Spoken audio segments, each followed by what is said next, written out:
الحمد لله الذي نحمده ونستعينه ونستغفره ونعوذ بالله من شرور أنفسنا ومن سيئات أعمالنا من يهده فلا مضل له ومن يضلل فلا هادي له أشهد أن لا إله إلا الله وحده لا شريك له وأشهد أن محمدا عبده ورسوله اللهم صل على سيدنا محمد وعلى آل سيدنا محمد. Puji syukur kita kepada Allah Subhanahu wa taala yang mana Allah telah melimpahkan rahmat-Nya kepada kita semua sehingga kita bisa melangkahkan kaki, mengayunkan tangan menuju rumah Allah yang kita cintai ini. Salawat dan salam tidak lupa kita hadiahkan kepada Nabi kita Nabi Muhammad sallallahu alaihi wasallam dengan mengucapkan Allahumma shalli ala sayyidina Muhammad wa ala ali sayyidina Muhammad. Yang sama-sama kita hormati Ketua Masjid beserta jajarannya, yang sama-sama kita hormati Ketua Panitia Ramadan beserta jajarannya, yang sama-sama kita muliakan Al-Ustaz yang menyampaikan tausiah pada malam hari ini, dan bapak-bapak, ibu-ibu jemaah Masjidul Falah. Baiklah, saya tidak akan memanjangkan kata-kata mukadimah. Adapun judul yang disampaikan oleh Al-Ustaz pada malam ini yaitu membentuk anak yang soleh. Marilah kita sama-sama dengarkan selama santapan rohani Ramadan yang akan disampaikan oleh Ustaz Muhammad Al-Firman MM. Kepada Ustaz dipersilakan dengan segala hormat.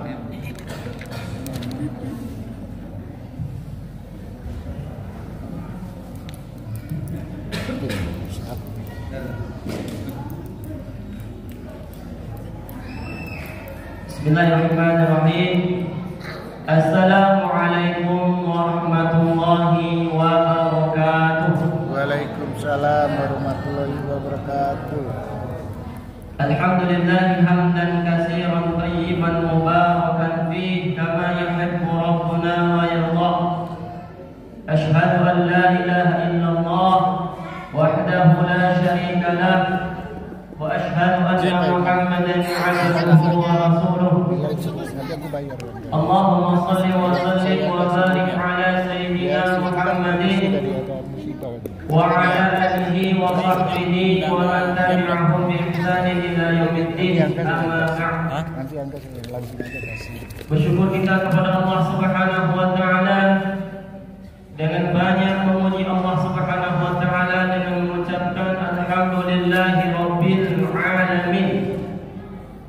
Bersalawat kita kepada baginda Rasulullah sallallahu alaihi wasallam dengan ucapan Allahumma shalli ala sayyidina Muhammad wa ala ali sayyidina Muhammad. Assalamu alayka ya Rasulullah.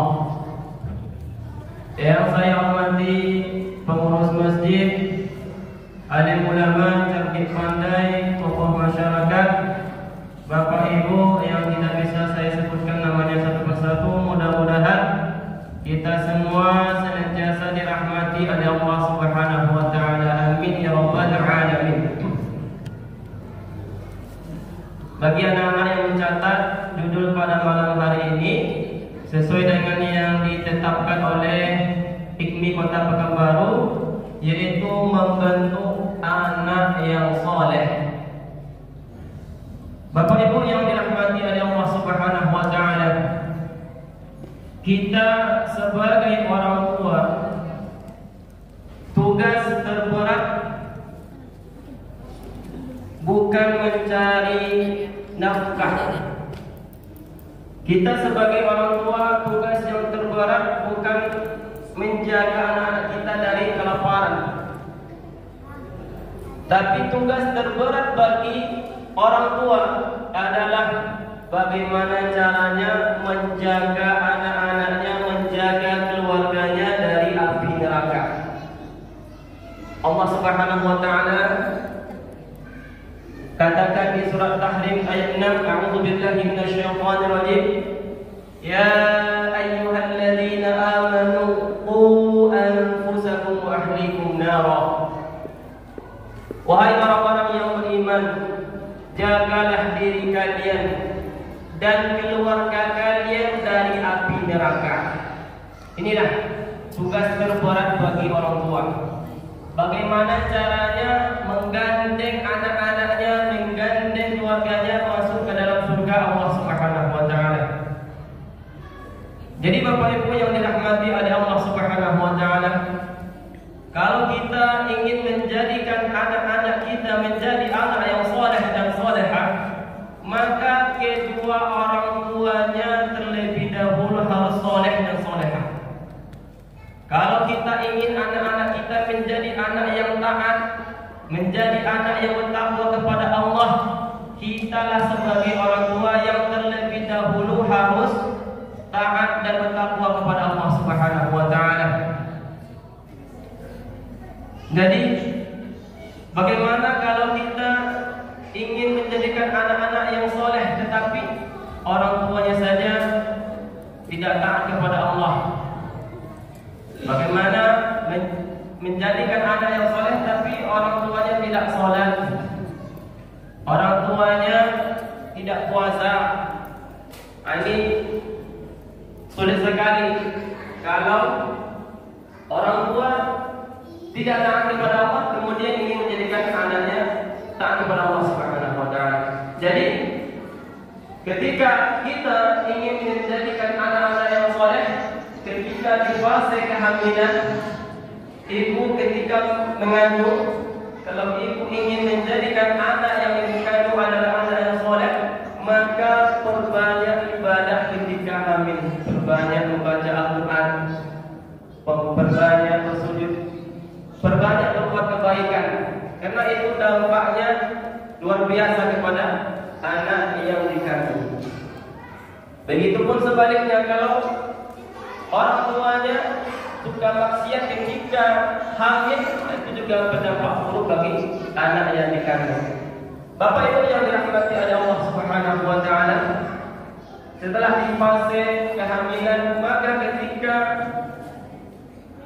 di hari lahirnya, ketika anak itu lahir, maka kata Nabi SAW, berilah anak itu nama yang baik-baik, nama yang mengandung doa. Nama itu adalah doa. Jadi kalau kita ingin menjadikan anak kita anak yang soleh, kasih nama yang baik-baik. Jangan ikut-ikut tren. Umpamanya biasanya dahulu namanya Ibrahim, sekarang jadi Ibrahim. Itu tren-tren, tidak ada artinya. Kadang-kadang orang tuanya pecinta sepak bola, dinamakan anaknya Lionel Messi. Ini jangan seperti itu. Jadi makna-makna yang bagus yang mengandung doa itu yang kita kasih kepada anak-anak kita. Bapak Ibu yang dirahmati oleh Allah Subhanahu wa taala, kemudian kita ingin menjadikan anak yang soleh, maka kasih nafkah dengan yang halal-halal. Jangan sampai kita membawa harta yang haram ke rumah. Kalau kita membawa harta yang haram ke rumah, diberikan ke beras dimasak menjadi nasi, kemudian disuapkan ke anak, kemudian anak dimakan oleh anak, kemudian sepiring tadi menjadi darah, kemudian darah itu dipompa sampai ke atas. Apa kata Allah? Nasiyatin kazibatin khati'ah, ubun-ubun yang mendustakan lagi celaka. Jadi harta yang kita hasilkan, harta yang kita bawa pulang, kita berikan, kita nafkahkan kepada anak-anak kita, itu juga berpengaruh terhadap kepribadian anak. Kalau kita kasih harta yang halal-halal, insya Allah itu akan mudah kita bimbing Bapak Ibu yang dirahmati, yang dimuliakan oleh Allah Subhanahu wa taala. Kemudian pendidikan pertama bagi seorang anak itu adalah kedua orang tuanya. Madrasatul ula, pendidikan yang pertama. Jadi ketika anak itu masih balita, jaga ucapan kita, jaga sikap kita. Ini banyak anak-anak biasanya ketika umur 5 tahun ke bawah itu biasanya agak-agak aktif. Jangan sampai nanti berkata-kata yang tidak baik. Contohnya anak itu nakal, jangan dibilang nakal, itu nanti jadi doa itu. Ini ada kisah Syekh Sudais. Tahu Syekh Sudais Bapak Ibu? Imam Masjidil Haram sekarang ini. Itu dahulu beliau adalah ketika kecilnya beliau agak nakal.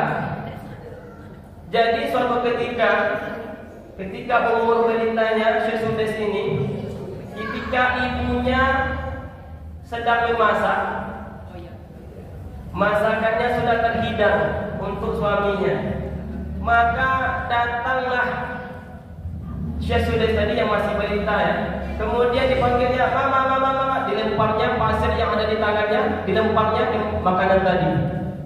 Maka kalau ibu-ibu dalam posisi itu, ibu-ibu sudah capek-capek masak untuk suami ibu, tapi ada anak yang melempar pasir ke atasnya. Apa yang ibu lakukan?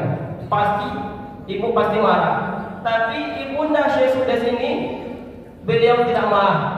Wahai anakku, pergilah engkau ke Masjidil Haram, jadi imam di sana.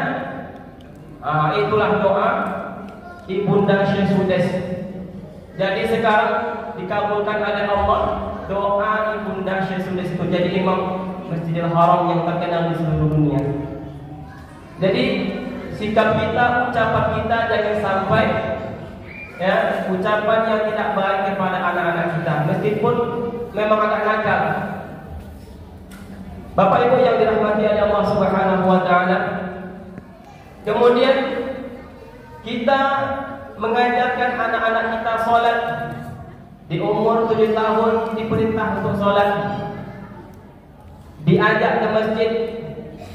Jadi Bapak Ibu, anak-anak yang bisa diajak ke masjid itu biasanya umurnya 5 tahun ke atas. Kalau anak-anak di bawah 5 tahun itu biasanya itu nanti ketika sholat berjamaah dia lari-lari di depan orang sholat. Itu kalau anak itu berusia 4 tahun, 3 tahun. Kalau kita bawa itu bisa mengganggu. Tapi kalau kita mau membawa umur 5 tahun ke atas. Jadi jangan sampai kita ada anak-anak ribut di masjid, jangan sampai kita marah-marahkan. Karena apa kata Imam Ghazali? Di antara musibah yang besar adalah ketika di suatu masjid tidak ada lagi suara anak-anak di sana. Karena anak-anak inilah yang nantinya menjadi pengganti kita melakukan rumah Allah. Jadi ketika kita bawa ke masjid, ketika sholat buat safnya tersendiri di belakang, jangan disamakan dengan orang dewasa. Jadi Bapak Ibu yang dirahmati oleh Allah Subhanahu wa taala, dan juga kita ajarkan tauhid kepada anak-anak kita. Di dalam surat Luqman ayat 13, ya bunayya la tusyrik billah innasyirka la zulmun azim. Wahai anakku, janganlah sekali-kali engkau menyekutukan Allah, berbuat syirik kepada Allah. Sesungguhnya syirik itu adalah kezaliman yang besar. Bapak Ibu yang dirahmati oleh Allah Subhanahu wa taala, kemudian faktor yang paling mempengaruhi akhlak seorang anak adalah faktor lingkungan. Jadi kalau kita ingin lingkungan anak-anak kita lingkungan yang baik, maka antarkan dia ke pondok pesantren. Saya ngajar di pondok pesantren, pesantren yang ada di Kubang. Jadi anak-anak di situ dididik, diawasi 24 jam, dididik 5 waktu sholat berjamaah, dididik baca Qur'annya, dididik hukum-hukum syariat Islam. Jadi jangankan main game, main HP aja tidak boleh. Jangankan narkoba, merokok saja kalau ketangkap langsung dibotak, itu kalau laki-laki. Jadi sekarang benteng yang paling kokoh untuk anak-anak kita supaya tidak terjerumus game online, judi online, narkoba, zina, satu-satunya sekarang adalah pondok pesantren. Jadi Bapak Ibu yang dirahmati oleh Allah Subhanahu wa taala, kalau kita sibuk bekerja tidak sempat mendidik anak-anak kita, maka antar ke pondok pesantren kalau kita mampu. Kadang-kadang ada juga orang tua ini tidak sanggup pisah sama anaknya. Lebih baik nangis sekarang, kita pisah dengan anak-anak kita supaya dia bisa belajar di pondok pesantren, daripada nantinya ketika dewasa kita nangis karena dia pecandu narkoba, pezina, LGBT, na'udzubillah. Jadi Bapak Ibu yang dirahmati oleh Allah Subhanahu wa taala, kalau kita punya biaya, masukkan ke pondok pesantren, karena itu insyaallah pendidikan yang terbaik insyaallah. Agamanya ada, dunianya ada, biologi, kimia, fisikanya ada. Bapak Ibu yang dirahmati Allah Subhanahu wa taala, yang dimuliakan Allah Subhanahu wa taala. Kemudian kalau kita berhasil mendidik anak menjadi anak yang saleh, maka apa yang akan kita dapatkan? Kata Nabi sallallahu alaihi wasallam, "Idza matal insan inqata'a 'amaluhu illa bi salas." Ketika mati anak cucu Adam, maka terputuslah semua amal ibadahnya kecuali 3, yaitu sedekah jariah, kemudian ilmu yang bermanfaat, dan kemudian anak yang soleh yang mendoakan kedua orang tuanya. Maka dalam satu riwayat ada di akhirat nanti orang tua dia bingung, dia mendapatkan pahala bergunung-gunung di hari kiamat nanti. Dia merasa di dunia sedikit amalnya. Apa kata malaikat? Inilah istighfar, doa anak-anak engkau yang diperuntukkan untuk engkau ketika di dunia. Jadi anak-anak yang soleh itulah yang kita harapkan nantinya akan mendoakan kita ketika kita sudah meninggal dunia. Maka kita belum tentu mendapatkan doa dari orang lain, anak kita lah yang insyaallah nantinya akan mendoakan kita supaya kita dijauhkan dari azab Allah Subhanahu wa taala. Bapak Ibu yang dirahmati oleh Allah Subhanahu wa taala, mudah-mudahan kita senantiasa sabar mendidik anak, sabar dalam menjadikan anak-anak kita menjadi anak-anak yang soleh. Amin ya rabbal alamin. Subhanakallahumma bihamdika asyhadu an la ilaha illa anta astaghfiruka wa atubu ilaik. Assalamualaikum warahmatullahi wabarakatuh. Waalaikumsalam warahmatullahi wabarakatuh.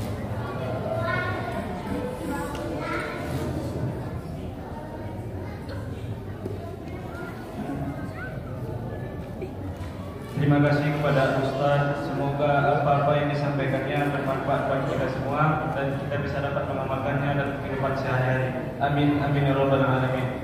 Baiklah, sebelum kami tutup ada beberapa hal yang ingin kami sampaikan. Yang pertama, penerimaan kota infak pada malam ke-12 yaitu sebesar 404.000. Dan untuk giliran pengantaran tadarus pada malam ini yaitu Ibu Irza dari RT 03 Mutamainah dan Bapak Haji Arifin B15 Diamond. Dan untuk pengantaran sahur yaitu Bapak Nur Wisnu dari E3 Pilabunga. Dan untuk yang berbuka Bapak Haji Hasan Basri dari RT 05 dan Bapak Edi Hermawan dari H6 Pilabunga. Dan selanjutnya adapun petugas tarawih pada malam ini yaitu yang bertindak sebagai imam yaitu Ustaz kita Daga Seputra, dan yang bertindak sebagai bilal kami sendiri. Dan baiklah, sebelum kami tutup, marilah kita bacakan Al-Fatihah sekali suara bagi kita yang berinfak dan juga yang berdonatur untuk masjid kita. Semoga apa-apa yang diniatkannya dijabah oleh Allah Subhanahu wa taala dan dilancarkannya segala urusannya. Bihaqqil Fatihah.